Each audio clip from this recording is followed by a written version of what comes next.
తొలి ఏకాదశి విశేషాలను మీరు ఈ వీడియోలో తెలుసుకోబోతున్నారు. ఏకాదశి నాడు విష్ణుమూర్తి అనుగ్రహం కోసం మీకు అత్యంత సులభంగా దొరికే పోపుల డబ్బా వస్తువులతో చేసే 5 అత్యంత శక్తివంతమైన సాత్విక పరిహారాలు ఇప్పుడు చెప్పబోతున్నాను. ఇవి చాలా కొద్ది మందికి మాత్రమే తెలిసిన రహస్యాలు.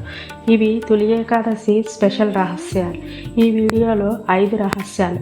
1 లక్ష్మీనారాయణ ఆకర్షణ రహస్యం, 2 సర్వకార్య సిద్ధి రహస్యం, 3 శీఘ్ర వివాహ ఆకర్షణ రహస్యం, 4 ఇంట్లో గొడవలు మానసిక ప్రశాంతత కోసం రహస్య విధానం, 5 శనిదోషం ఆరోగ్య సమస్యల నివారణ రహస్య విధానం. ప్రతి దానికి పూజకి కావలసినవి మీ వంటింట్లో ఉన్న మీకు అందుబాటులో ఉన్న వస్తువులతో మీకు ఖర్చు శ్రమ లేకుండా అది సులభంగా చేసుకున్న రహస్య పరిహారాలు చేసే విధానం, దాని వెనుక దాగి ఉన్న రహస్యం స్టెప్ బై స్టెప్ చెప్తాను. వీడియో ఎక్కడ స్కిప్ చేయకుండా చూడండి. నమస్కారం. సులభం సుగంధం అనంత ఫలితం ఛానల్కి స్వాగతం. జూలై 25, 2026 శనివారం తొలి ఏకాదశి. ఇది ఆషాఢ శుద్ధ ఏకాదశి. దీన్ని శయన ఏకాదశి, దేవశయన ఏకాదశి అని కూడా అంటారు. ఈ రోజు నుంచి శ్రీ మహావిష్ణువు క్షీరసాగరంలో యోగ నిద్రలోకి వెళ్తాడని, దీంతో చాతుర్మాసం అంటే 4 నెలల పవిత్ర కాలం మొదలవుతుందని పురాణాలు చెప్తున్నాయి. సంవత్సరంలో వచ్చే 24 ఏకాదశుల్లో తొలి ఏకాదశి చాలా పవర్ఫుల్. శాస్త్రం ప్రకారం ఈ రోజు చేసే చిన్న సేవ కూడా అనంత ఫలితం. తొలి ఏకాదశి విష్ణు అనుగ్రహ పరిహారాలు. 1 లక్ష్మీనారాయణ ఆకర్షణ రహస్యం. పూజకు కావలసినవి: 1 పసుపు కొమ్ము, కొద్దిగా జీలకర్ర. పూజా విధానం: ఏకాదశి ఉదయం 1 పసుపు కొమ్ము, 1 స్పూన్ జీలకర్రను పసుపు రంగు పట్టలో ఉంచాలి. దానిని విష్ణుమూర్తి పట్టం ముందు పెట్టి ఓం నమో నారాయణయ అని 108 సార్లు జపించాలి. పూజ తర్వాత ఆ మూటను బీరువాలో డబ్బులు పెట్టే చోట దాచాలి. ఇలా చేయడం వలన తీవ్రమైన ఆర్థిక ఇబ్బందులు, అప్పుల బాధల సమస్యలు తగ్గి లక్ష్మీనారాయణ అనుగ్రహం కలుగుతుంది. దీని వెనుక ఉన్న రహస్యం: జ్యోతిష్య శాస్త్రంలో పసుపు విష్ణువుకు, జీలకర్ర రాహుదోష నివారణకు సంకేతం. ఇది ఇంట్లోకి లక్ష్మీదేవిని లాక్కొని వస్తుంది. ఇక 2వది సర్వకార్య సిద్ధి రహస్యం. పూజకు కావలసినవి: 11 లవంగాలు, నెయ్యి దీపం. పూజా విధానం: ఏకాదశి సాయంత్రం 1 మట్టి ప్రమిదలో ఆవు నెయ్యి పోసి దీపం వెలిగించాలి.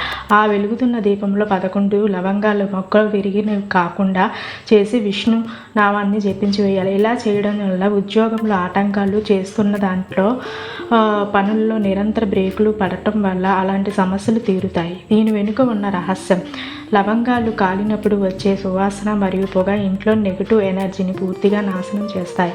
ఆరోగ్య పనులు త్వరగా. 3 శీఘ్ర వివాహ ఆకర్షణ రహస్యం. పూజకు కావలసినవి: 3 యాలకులు, కొద్దిగా పంచదార. పూజా విధానం: 3 పచ్చ యాలకులను, కొద్దిగా పంచదారను దేవుడి ముందు ఒక చిన్న గిన్నెలో పెట్టాలి. లక్ష్మీనారాయణను స్మరిస్తూ మనసులోని కోరిక చెప్పుకోవాలి. మరుసటి రోజు ద్వాదశి నాడు ఆ యాలకులు, పంచదారను నమిలి తిని ఆ తర్వాతనే ఏదైనా ముఖ్యమైన పని మీద బయటకు వెళ్ళాలి. ఇది జన ఆకర్షణను పెంచుతుంది, పెళ్లి గడియలను తెస్తుంది. దీని వెనుక ఉన్న రహస్యం: జాతకంలో శుక్రదోషం తగ్గి ఆకర్షణ పెరిగి వివాహం త్వరగా అయ్యేటట్లు పరిస్థితులు అనుకూలంగా మారుస్తాయి. ఇక 4 భార్యాభర్తల మధ్య గొడవలు, ఇంట్లో ఎప్పుడు ఏదో ఒక అలజడి నివారణ రహస్య విధానం. పూజకు కావలసినవి: కొద్దిగా ధనియాలు, కల్లుప్పు. పూజా విధానం: 1 గాజు గిన్నెలో సగం కల్లుప్పు వేసి సగం ధనియాలు కలిపి ఏకాదశి ఉదయం పూజలో పెట్టి రాత్రి పడుకునే ముందు ఇల్లాలు తన బెడ్రూమ్లో లేదా హాలులో ఒక మూల పెట్టాలి. మరుసటి రోజు ఉదయం ఎవరికీ తగలకుండా దాన్ని సింకులో నీళ్ళలో పారేయాలి. ఇల్లు ప్రశాంతంగా మారుతుంది, ఇంట్లో గొడవలు తగ్గి మానసిక ప్రశాంతత ఏర్పడుతుంది. దీని వెనుక ఉన్న రహస్యం: ధనియాలు మరియు ఉప్పు కలిసి నెగటివ్ వైబ్రేషన్ని స్పాంజ్లా పీల్చేస్తాయి. ఇక చివరిది 5 శనిదోషం ఆరోగ్య సమస్యల నివారణ రహస్యం. పూజకు కావలసినవి: ఆవాల నూనె, నల్ల ఆవాలు. పూజా విధానం: 1 చిన్న కప్పులో ఆవాల నూనె తీసుకొని అందులో కొన్ని నల్ల ఆవాలు వేయాలి. ఏకాదశి నాడు ఆ నూనెలో మీ ముఖాన్ని అంటే నీడను చూసుకొని దానిని ఇంటి బయట పారేయాలి లేదా రావి చెట్టు మొదట్లో పోయాలి. ఇలా చేయటం వలన దీర్ఘకాలిక అనారోగ్య సమస్యలు, వయసు పైబడిన వారి ఇబ్బందులు తగ్గుముఖం పడతాయి. దీని వెనుక ఉన్న రహస్యం: దీనిని తాంత్రిక శాస్త్రంలో ఛాయాదానం అంటారు. ఏకాదశి నాడు ఇలా చేయటం వల్ల శారీరక నొప్పులు, గ్రహ దోషాలు తొలగిపోతాయి. ఇవండి 5 రహస్యాలు. ఇవన్నీ కూడా మీ నమ్మకం భక్తి మీద ఆధారపడి ఉంటాయి. మీకు ఈ 5 రహస్యాల్లో ఏది అత్యంత ప్రత్యేకంగా అనిపించిందో కామెంట్లో 1, 2, 3 అని టైప్ చేయండి. మీ అభిప్రాయాలను కూడా షేర్ చేయండి. వీడియో నచ్చితే లైక్ చేసి షేర్ చేయండి. తొలి ఏకాదశి ప్రాముఖ్యత గురించి రాబోయే వీడియోలో ఇంకా ప్రత్యేక విధానాలు రహస్యాలను తెలుసుకుంటారు. ఛానల్ సబ్స్క్రైబ్ చేసుకోండి. గంట సింబల్ నొక్కండి. మర్చిపోకండి. ఓం నమో నారాయణాయ నమః. ధన్యవాదాలు.